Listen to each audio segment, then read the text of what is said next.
바벨론에 포로된 자손들에 의해서 기록이 되는 것입니다.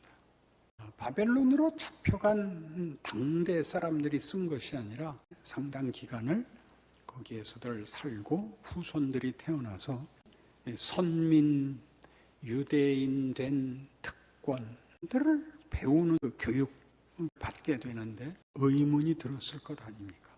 약속된 젖과 꿀이 흐르는 땅에 살다가 오늘날 이 모양 이 꼴로 남의 나라에 붙잡혀와 포로 생활을 해야 되는가? 왜? 어떻게 해서? 무엇 때문에 이 지경이 됐습니까? 라는 질문이 나오는 것이죠. 매우 냉정하게, 역사로 무섭게 냉정하게 기록해 놓은 것입니다. 모세가 시내산에서 반포했던 하나님의 법, 지엄한 약속 속에 있었던 것입니다.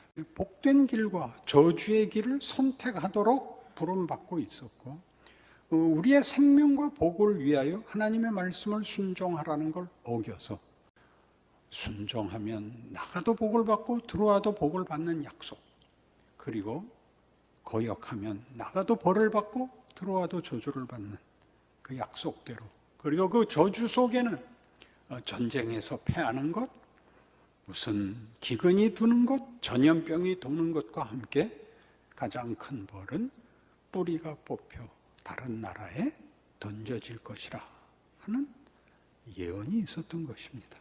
그 후손들은 무슨 생각, 어떤 이해를 가졌기에 이토록 냉정한 글을 남겼을까요?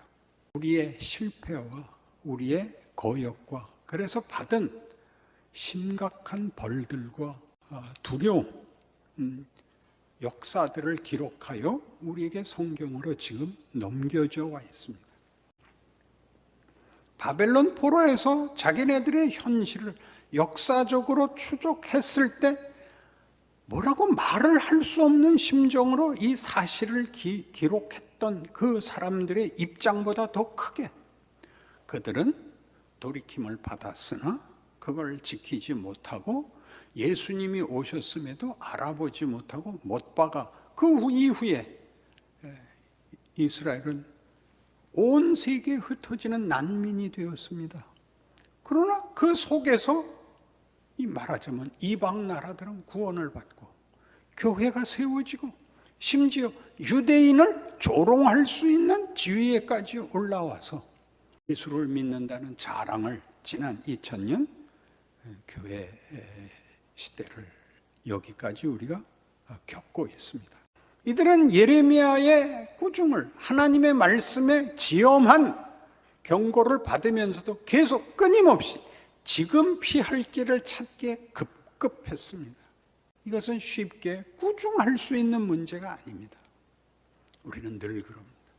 성경이 반복적으로 지적하는 것입니다. 어느 하루도 태양이 뜨지 않는 날이 없듯이, 어느 하루도 세상이 우리를 놔두는 적이 없듯이, 어느 하루도 하나님이 내게 묻지 않는 날이 없는 것입니다.